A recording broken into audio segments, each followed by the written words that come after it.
guys, andito po kami sa Quizland sa Bicol. So, tara na, ikutin natin. Sayang kasi dapat kita yung mismong mayon. Kaso yan, katago na naman. So guys, let's go!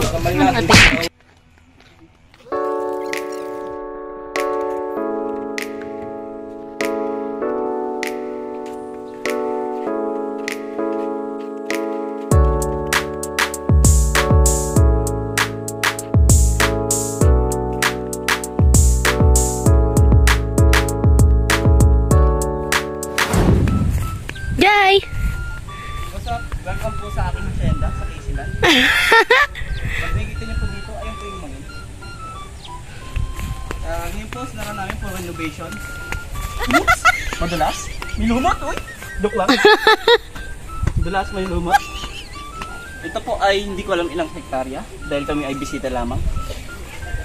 As you can see here, over here, and there and everywhere. Turong may mayon. As you can see, there's a lot of clouds in Mayon.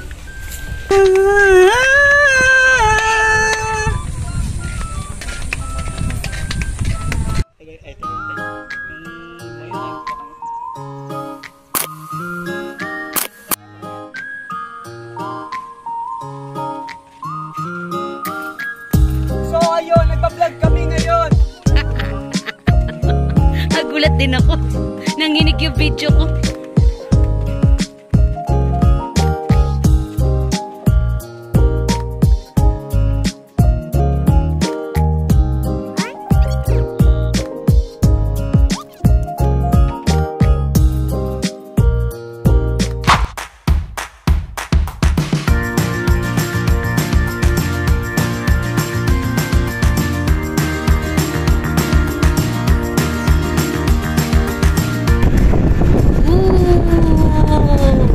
Hala, unti na lang. Magpapakita na siya. Fresh air. Trip! Grabe.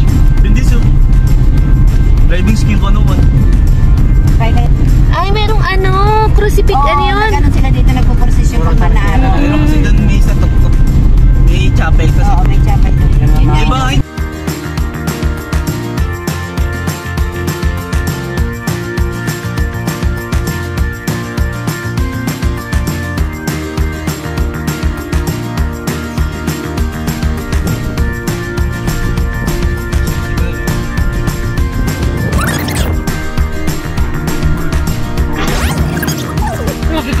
So yun guys, nandito kami sa Mayon Skyline and Planetarium, which is dito sa mismong Bulkang Mayon. Sa paanan kami. Nasa paanan kami ng Bulkang Mayon. Ayan ang Bulkang Mayon. Maulap. Medyo maulap kaya hindi pa masyadong kita. Pero sobrang grabe yung pag-akyat natin doon sa sasakyan. Medyo hirap pa nga unti kasi sobrang taas niya. Pero nakakatawa kasi maganda naman yung panahon. Hindi nga lang nagpapakita pa si Mayon. So, akyatin natin yung pinakataas para makita natin kung anong merong view doon. So, guys! Let's go! Let's go! Sa mga pupunta dito guys, ito yung mga pwede nyo pong bayaran. Meron silang film showing, 10 pesos parking fee, motorcycle single, 5 pesos lang. And motorized tricycle, 4 wheels vehicles, 10 pesos, 6 wheels vehicles, 50. Meron din toilet fee for 5 pesos and cottage fee para sa mga gusto kumain for only 50 pesos. So guys, let's go! Ikutin na natin to!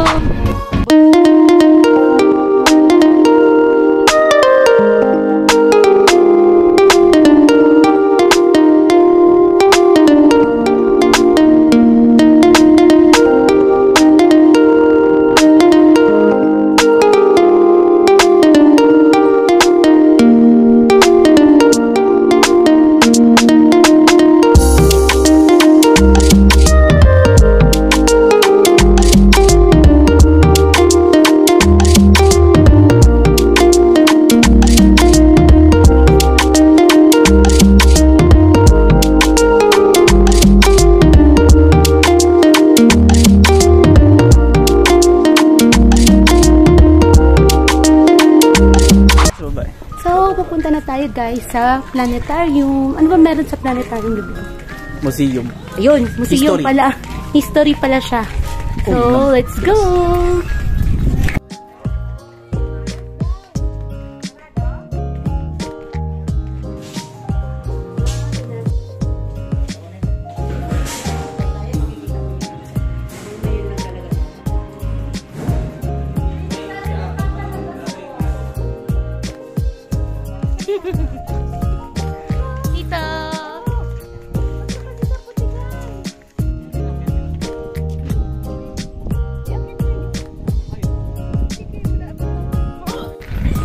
So yun guys, akitin muna namin itong isang part na to kasi di pa namin nakita.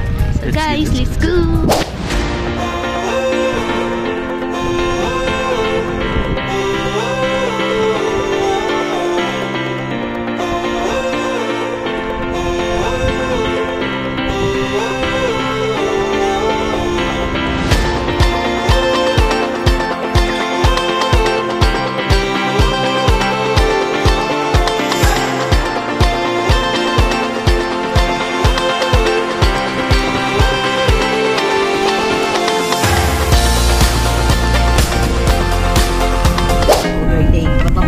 Tita, saan po tayo next? Kagsawa Church, Garagalay.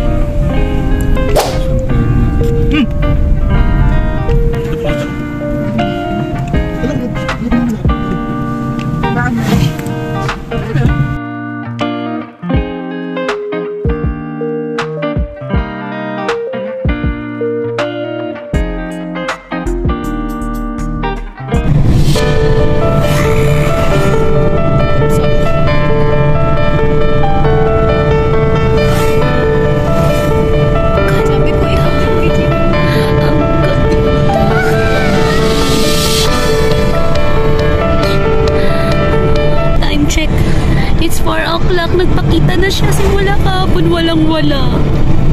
Dito na nagiglas eh. Oh gosh, ang ganda, Jill! Welcome ka sa... Oh gosh! Welcome na yung dalawa niya sa... Oh, thank you!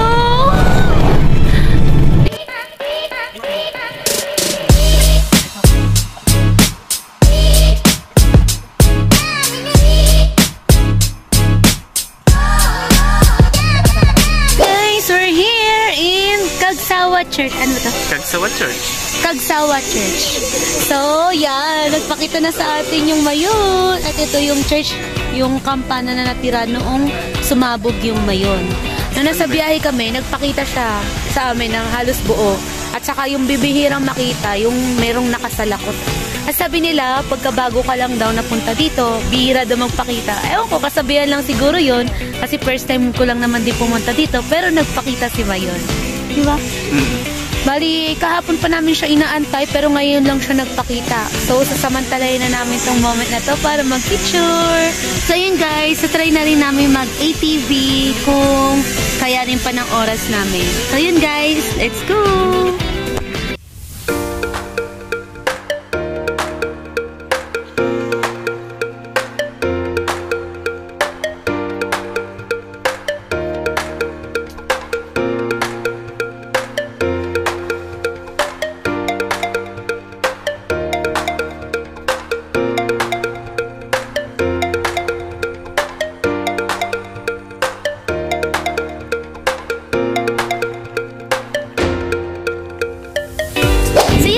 Magta-try kami ng ATV.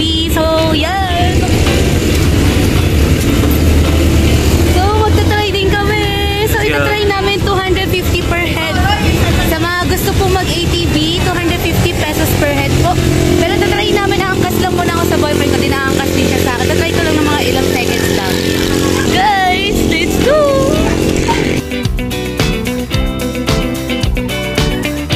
Kailangan muna natin mag-safety gear. Kailangan natin magsuot ng helmet.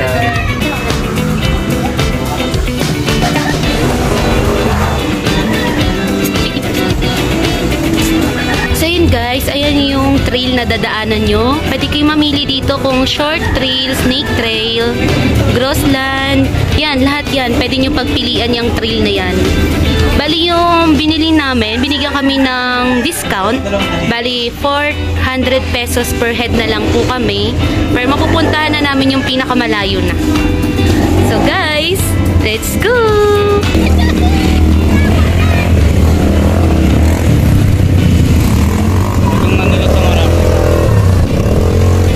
Napunta na kami sa ATV Motors. Siyempre si Jay muna una magdadrive.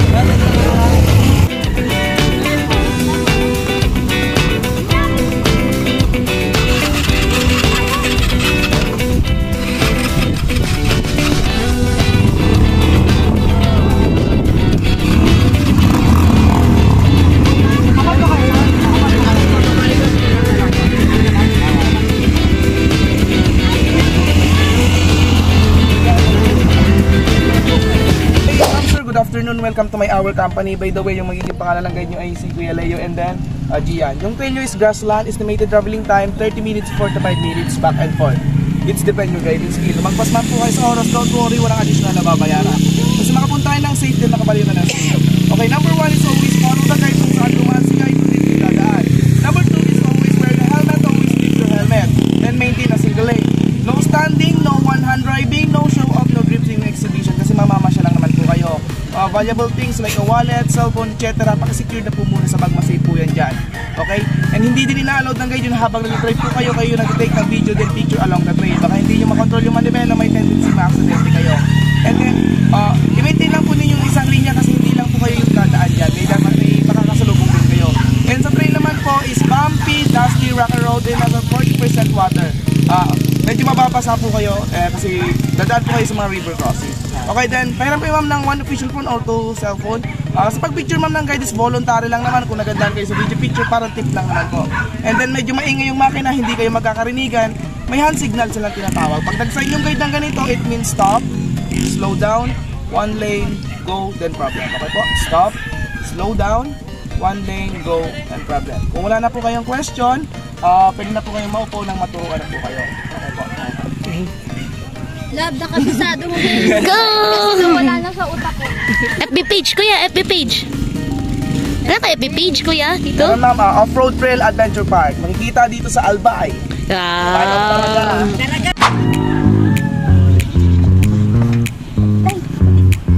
Ba't ayaw niyo magsulong? Haligan.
Dito kami muna nag-stop kasi nag-picture taking kami dito kasama yung aming ATV.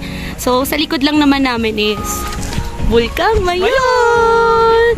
So the next, ang tatry naman namin babae naman. Pero saglit lang naman, hindi naman masyado matagal kasi di rin naman namin kaya yung mga matataas.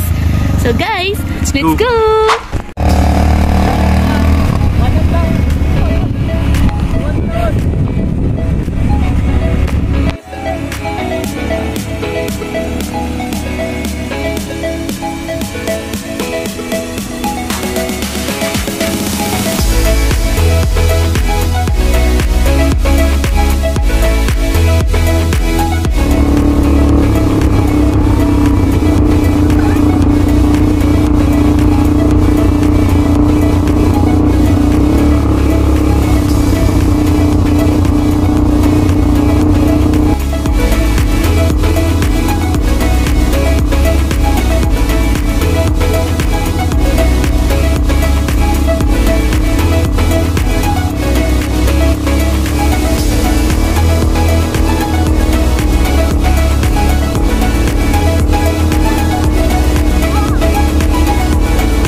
kakatapos lang namin mag-trail. Ano nga tawag dyan? ATV.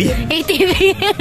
So, sobrang saya na experience kasi salitan kami. Papunta siya, tapos ako'y pabalik. So, yung Mount Mayon, nagpapakita pa rin naman siya. And sobrang, ang ganda ng trailing neto kasi sobrang inassist kami ng mga tao na nandito. Magmura sa pagpipicture, pagbi-video. Sobrang, astig ng pag-assist nila sa amin. So, sila yung mga nag-assist sa amin. Yan. Pangalan mo, kuya? Gian at saka? So, kung pupunta kayo dito, guys, mas okay sa kanila kayo magpasis para mas sulit kasi yung video pa lang, pak na. So, guys, see you mamaya sa loob. Bye! Bye! Paano si Sebi?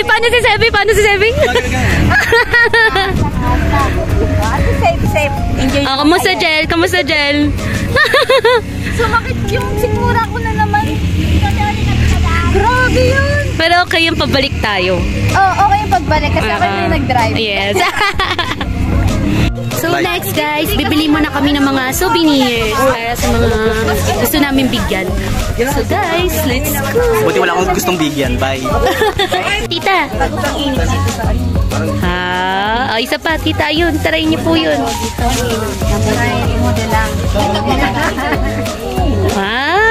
So ganda yung kulay niyan. So, sa mga gusto, ayan, merong kitchen. Balik kayo sa kuha na yung mga bags. Si Chang kasi pupunta rin naman dito. Si Chang naman tapat yun eh. Pili ka naman yun. Ito, Bicol Philippines. Yan na lang. Nang mayon. Walang mayon itong isa. Guys, sa mga gusto pumunta dito sa Bicol, sa malapit sa Calsawa Church, meron ditong souvenir shop. So, punta kayo dito kay nanay kasi ang dami niyang pa-discount. Mas binigyan niya ako ng pili. So, bumili na rin ako ng mga souvenir. Ito si nanay. Ano pangalan mo, nay? Shirley. Yan, hanapin niyo po si nanay Shirley kasi super sulit kasi mas maraming discount. Yeah. Dito siya, banda sa Calsawa Church, yung mga souvenir shop dito. Mas maraming discount kay nanay, kaya dito kayo pumunta.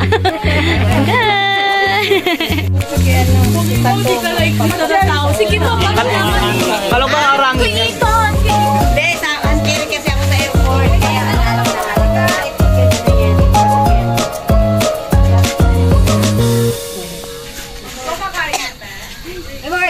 Gustong makatikin na chili ice cream. Meron. Baka gusto mo. Sarap yan. Bayong. Magkano po yung bayong? 80 pesos. And